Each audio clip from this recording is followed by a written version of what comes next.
আসসালামু আলাইকুম রহমতুল্লাহ। আর ওয়াইকে আনোয়ার ইউটিউব চ্যানেলের পক্ষ থেকে সকলকে শুভেচ্ছা ও স্বাগতম। মাইক্রোসফট ওয়ার্ডে আজকে আমরা দেখব খুবই গুরুত্বপূর্ণ একটা কমান্ড, যেটা স্পেশালি বই পুস্তকে ব্যবহার করা হয়ে থাকে। যেমন তখন বিভিন্ন বইয়ের শেষের দিকে দেখবেন সাধারণত এরকম ছোট ছোট করে সেই বইয়ের বিশেষ বিশেষ শব্দগুলোকে ওরা উল্লেখ করে দেয়। হাদিসের বইয়ের, বিভিন্ন থিসিসের বইয়ের, হ্যাঁ, যে বিশেষ বিশেষ শব্দগুলো সম্পর্কে কোথায় কত নম্বর পেজে আছে আপনি চাইলে সেটা আবার যেয়ে এসে দেখতে পারেন। এটা বইয়ের শেষের দিকেই থাকে। ওকে, এখন আমরা কিভাবে এরকম, এটাকে আসলে মূলত মার্ক এন্ট্রির মাধ্যমেই করা হয়েছে। এখন দেখি কিভাবে এটা করা হয়ে থাকে। ধরুন আমি একটা বই বানিয়েছি মোটামুটি। এখন এই বইটা আমরা একটা নোট মতো বানিয়েছি। এই নোটের কোনো কোনো অংশগুলোকে আমি চাচ্ছি মার্ক এন্ট্রি করে দেবো, অর্থাৎ গ্রাহকরা বইটা দেখেও যেন শেষে আবার ফিরে আসতে পারে, শেষের থেকে আবার প্রথমে নির্দিষ্ট জায়গায় ফিরে আসতে পারে। আর অনেকটা সূচিপত্র আকারেই কাজ করে এটা। যেমন ধরুন আমি এইখানে চাচ্ছি ওয়ার্ড প্রসেসিং, এই লাইনটাকে মার্ক এন্ট্রি করবো। চলে যাবো আমরা রেফারেন্স থেকে জাস্ট মার্ক এন্ট্রি দেওয়ার পরে আমরা কিছুই করবো না। ইংলিশ হলে ইংলিশ, বাংলা হলে বাংলা। বাংলার ক্ষেত্রে অবশ্যই মনে রাখতে হবে আপনাকে, এই যখন আমি মার্কে ক্লিক করবো তখন এটা কিন্তু এরকম প্যারাগ্রাফ মার্ক হয়ে যাচ্ছে। তখন আমাকে জাস্ট কষ্ট করে ক্লোজ করে হোম মেনু থেকে এই যে প্যারাগ্রাফ মার্ক উঠাই দেবো। ওকে, বাংলার ক্ষেত্রেও অবশ্যই এটা হবে না, মানে ইংরেজির ক্ষেত্রে এটা হবে না। ইংরেজির ক্ষেত্রে একটা আপনি এই প্যারাগ্রাফ মার্ক চিহ্নটা পাবেন, আর বাংলার ক্ষেত্রে সবসময় এরকম একটা খিও হয়ে যাবে, দেখতে কেমন লাগে। আমি ধরেন এটাকে মার্ক এন্ট্রি করবো, জাস্ট এই লেখাটুকু। আমি চলে গেলাম রেফারেন্স, এই মার্ক এন্ট্রি, এই যে আমি জাস্ট মার্ক এন্ট্রি দিলাম। ওকে, এই যে এসেছে, ক্লোজ করে দিলাম। এখন এই এসেছে কারণ আমি লেখাটা পড়তে পারছি না, আমি কোনটাকে পরের বার মার্ক এন্ট্রি করবো, তা আমাকে প্রত্যেকবারই হোম থেকে এটা উঠাই দিতে হচ্ছে। ওকে, আমি একবার সমস্ত মার্ক এন্ট্রিগুলো শেষ করার পরে তারপরে যে আমরা এটা রেফারেন্সের পরের স্টেপের কাজটা দেখব। আমি আর 3টা দিলাম, এখানে আমার কিছু করার ছিল, আর বাকি 3টা করে দেখাচ্ছে আপনাদের। এই মার্ক এন্ট্রি, এই ক্লোজ। এই যে প্যারাগ্রাফ মার্ক দেখছেন আপনারা, বারবার বলতেছি, এটা কিন্তু প্রিন্ট হয় না। হ্যাঁ, এটা বাংলায় আকারে থাকে, আর ইংরেজিতে এই চিহ্নটা থাকে। এটা মানে প্যারাগ্রাফে কোথায় কোথায় কী পরিবর্তন করেছেন, স্পেস কী নিয়েছেন, নাকি ট্যাব নিয়েছেন, হ্যাঁ, ইন্টার নিয়েছেন কয়টা, এই সবগুলো মার্ক করে। ওকে, আমার এই যে জিনিসগুলো মার্ক করা দরকার সেগুলো মার্ক হয়ে গেছে। হ্যাঁ, আপনি যদি একটা ফাইলকে একবারে মার্ক না করে পরেও করতেছেন তাও পারবেন।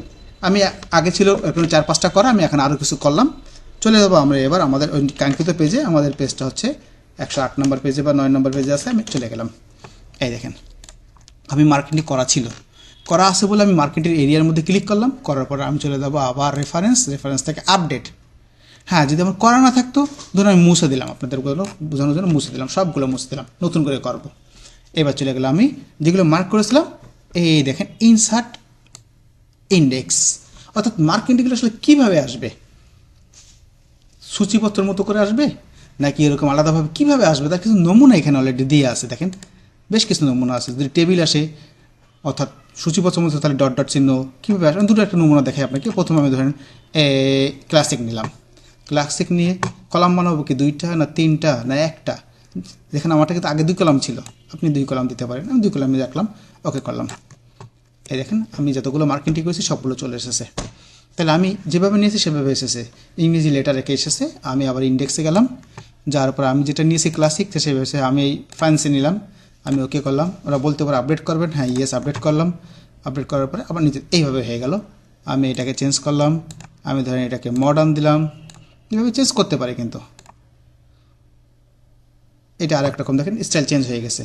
আমি এটা গেলাম, মডার্ন নিলাম না, আমি এটা নিলাম, এই ইয়েস করলাম, এই আর একরকম হচ্ছে। এইভাবে আপনি আপনার কোন মার্কিংটি দেখতে পছন্দ হয়, সিম্পল নিলাম আমি, ওকে, এই ইয়েস করলাম, এই সিম্পল হলো। এভাবে আপনার কোন মার্কিংটিটা পছন্দ হয় সেটা নিতে পারেন। হ্যাঁ, যদি আপডেট করতে চান সেটা একটু দেখাই দিই। দেখেন আমার আপডেটটা ইনঅ্যাক্টিভ হয়ে আছে। ওকে, আমি এখান থেকে মনে করেন কোনো একটা লাইনকে আমি আরেকটা মার্কিংটি করতে চাচ্ছি, ইমেল অ্যাকাউন্ট খোলা, অথবা আমি একটুখানি আরেকটু উপর থেকে এই ইন্টারনেট, এটাকে মার্কিং করলাম। এই আমি মার্কে গেলাম, রেফারেন্স মার্ক, এই আমি মার্ক করলাম, ক্লোজ করলাম, আর হোমে যাই এটাকে আবার উঠে দিলাম। অবশ্যই মনে রাখবেন মার্কিংটি করার সময় আপনি যদি মার্কিংটি যেখানে আছে সেখানে মাউস দিয়ে ক্লিক না করেন, তাহলে মার্কিংটির অংশটা কাজ করবে না। দেখেন এই আপডেট অংশটা কাজ করছে না। আমি এবার এখানে আসলাম, এর মধ্যে আসার সাথে সাথে দেখেন আপডেটটা কাজ করছে। আমি বাইরে ক্লিক করলাম, কাজ করছে না। এবার আপডেটে যান, আমি যে ইন্টারনেটটা দিয়েছিলাম সেটাও চলে আসবে। দেওয়ার পরেই ওই ইন্টারনেট উপরে এসেছে।